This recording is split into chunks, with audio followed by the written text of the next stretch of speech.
സ്നേഹത്തിന്റെയും സൗഹൃദത്തിന്റെയും സാഹോദര്യത്തിന്റെയും സന്ദേശം നൽകിക്കൊണ്ട് ഒരു ക്രിസ്മസ് സീസൺ കൂടെ നമ്മെ തേടി എത്തിയിരിക്കുകയാണ്.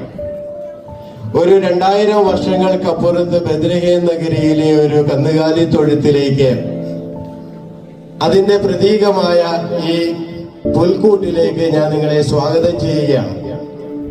ഇതിനുള്ളിലെ പ്രധാന കഥാപാത്രം കന്നുകാലികൾക്കിടയിൽ പിള്ളക്കച്ചിയിൽ പൊതിഞ്ഞ് പുൽക്കൂട്ടിൽ കിടക്കുന്ന ഉണ്ണിയേശു. കാലഘട്ടത്തെ രണ്ടായി വിഭജിച്ച് ചരിത്രത്തിന് അതീതനായി, അമർത്യനായി, ലോകത്തിന് അധീശനായ, സർവത്തിന്റെയും സൃഷ്ടാവായ ഉണ്ണിയേശു. 3 രാജ പണ്ഡിതന്മാർ പാണ്ഡിത്യത്തിന്റെ ഔചിന്യത്തിലും ദൈവിക ശക്തിയുടെ ഉറവിടം കണ്ടെത്തുവാനുള്ള അവരുടെ ത്വര. വയലുകളിൽ ആടുകളോട് കഴിഞ്ഞിരുന്ന ആട്ടിടയന്മാർക്ക് ദൈവദൂതൻ പ്രത്യക്ഷപ്പെട്ടു പറഞ്ഞു, ദാവീദിന്റെ പട്ടണത്തിൽ നിങ്ങൾക്കായി ഒരു രക്ഷകൻ കന്നുകാലി തൊഴുത്തിൽ പിറന്നിരിക്കുന്നു, അവരെ ചെന്ന് കാണുക. യാതൊരുവിധ അത്ഭുതങ്ങളുടെയും അടയാളങ്ങളുടെയും പിൻബലമില്ലാതെ, മനസ്സിനെ യുക്തി ചിന്തകൾക്ക് വിട്ടുകൊടുക്കാതെ, പ്രതികൂല സാഹചര്യങ്ങളെ തരണം ചെയ്തുകൊണ്ട് മനമടക്കുകൾ താണ്ടി ആ കന്നുകാലി തൊഴുത്തിൽ യേശുവിന്റെ അടുവിൽ ഓടിയെത്തിയ ആ ആട്ടിടയന്മാരുടെ നിർമ്മലത, അവരുടെ നിഷ്കളങ്കത, ഇത്രയും കഥാപാത്രങ്ങളെയാണ് നമ്മൾ ഈ ഒരു പുൽക്കൂട്ടിൽ നമുക്ക് കണ്ടെത്താൻ കഴിയുക. ഈ കഥാപാത്രങ്ങളുടെ സ്വഭാവ സവിശേഷതകൾ നമ്മുടെ മനസ്സുകളെ നമ്മൾ വല്ലപ്പോഴും ഒക്കെ ഒന്ന് താലോലിക്കുക, അതിന്റെ ഒരു അംശമെങ്കിലും നമ്മുടെ ജീവിതത്തിൽ പ്രാവർത്തികമാക്കാൻ ശ്രമിക്കുക. 16ാം നൂറ്റാണ്ടില് ക്രിസ്തുമസ് ആഘോഷങ്ങളിലേക്ക് ഒരു ഗസ്റ്റ് ആർട്ടിസ്റ്റായി കടന്നു വന്ന ഒരു കഥാപാത്രമാണ് സാന്താക്ലോസ്. ആരാണ് ഈ സാന്താക്ലോസ്? AD 4ാം നൂറ്റാണ്ടിൽ ടർക്കിയിൽ ജീവിച്ച് വിശുദ്ധനായി തീർന്ന ഒരു ബിഷപ്പാണ് സെന്റ് നിക്കോളാസ് അഥവാ സാന്താക്ലോസ്. അദ്ദേഹത്തിന്റെ ഇടവകയിലെ ഒരു വൃദ്ധനായ പിതാവ് തന്റെ മൂന്ന് മക്കളെ കെട്ടിച്ചയക്കാൻ നിർവാഹമില്ലാതെ അവസാനം മൂത്ത മകളെ അടിമയായി വിറ്റ് ആ തുക കൊണ്ട് മറ്റ് 2 മക്കളെയും കെട്ടിച്ചയക്കാൻ തീരുമാനമെടുത്തു. ഇതറിഞ്ഞ നിക്കോളാസ് അന്ന് രാത്രിയിൽ ആരും അറിയാതെ ആ വീടിന്റെ ചിമ്മടിയിലൂടെ 3 സ്വർണ്ണക്കിഴികള് ഫയർ പ്ലേസിലേക്ക് എറിഞ്ഞിട്ട് കൊടുത്ത് ആ കുടുംബത്തെ സഹായിക്കുന്നു. അദ്ദേഹത്തിന്റെ ഉദാര മനസ്കത വളരെ പ്രശസ്തനീയമായിരുന്നു. അദ്ദേഹത്തിന്റെ ജന്മദിനം വളരെ ആഘോഷത്തോടുകൂടി ജനങ്ങൾ ആഘോഷിച്ചു പോന്നു. ഫയർ പ്ലേസിന് പകരം ജനാലകൾ തുറന്നിട്ട് വീടിനടുത്തുള്ള മരങ്ങൾ മനോഹരമായി അലങ്കരിച്ച് അവർ സാന്തയ്ക്ക് വേണ്ടി കാത്തിരുന്നു. എന്നാൽ 16ാം നൂറ്റാണ്ടില് എല്ലാ കത്തോലിക്ക വിശുദ്ധരെയും അവരുടെ ഫീസ്റ്റുകൾ നിരോധിക്കപ്പെട്ടു.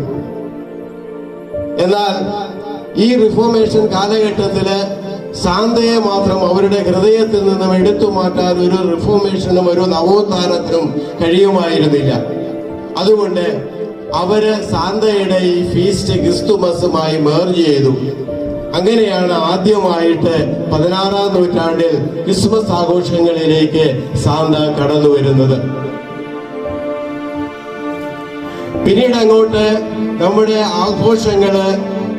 ആഘോഷങ്ങൾക്ക് വേണ്ടിയുള്ള ഒരു ആഘോഷമായി ക്രിസ്തുമസ് മാറിക്കഴിഞ്ഞപ്പോ ഈ ക്രിസ്തുമസിന്റെ പ്രധാനപ്പെട്ട കഥാപാത്രങ്ങള് ഈ സാന്തയെ ആകർഷിക്കുന്നവർക്ക് വേണ്ടി കെട്ടിയൊരുക്കിയ മരങ്ങളുമായി മാറിപ്പോയി.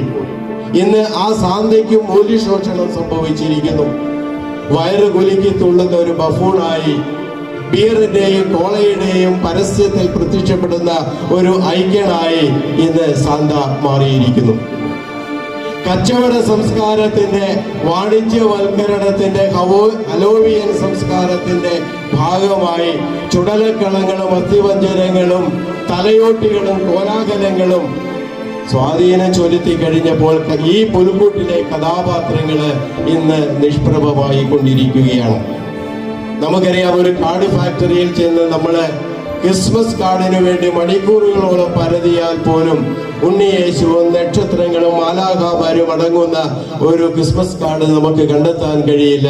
അതിനു പകരം ഇന്ന് സാന്തയും റെയിൻഡിയറും സോക്സും ഫയർ പ്ലേസും ഒക്കെ സ്ഥാനം പിടിച്ചിരിക്കുകയാണ്. എന്തിന്? ക്രിസ്മസ് എന്ന വാക്കിൽ നിന്ന് പോലും ഇന്ന് ക്രൈസ്റ്റിനെ എടുത്തു മാറ്റിയിരിക്കുന്നു. ഇന്ന് ക്രിസ്മസ് അല്ല, എക്സ്മസ് ആണ്. X can be anything. അതുപോലെ തന്നെ നമുക്കറിയാം, ആനോ ഡോമിനി അല്ലെങ്കിൽ ബിഫോർ ക്രൈസ്റ്റ്, AD BC കാലഘട്ടത്തെ രണ്ടായി വിഭജിക്കുന്ന AD BC, അതിൽ നിന്ന് പോലും ഇന്ന് ക്രൈസ്റ്റിനെ എടുത്തു മാറ്റിയിരിക്കുകയാണ്. ഇന്ന് ADക്ക് പകരം, ക്രൈസ്റ്റിനു പകരം common era, ACE and BCE, Australian കരിക്കുലത്തിലും അതുപോലെ തന്നെ കനേഡിയൻ കരിക്കുലത്തിലും അത് പ്രായോഗികമാക്കി കഴിഞ്ഞിരിക്കുകയാണ്. ADക്ക് പകരം ACEയും BDക്ക് പകരം BCEയും ആയി മാറിയിരിക്കുന്നു.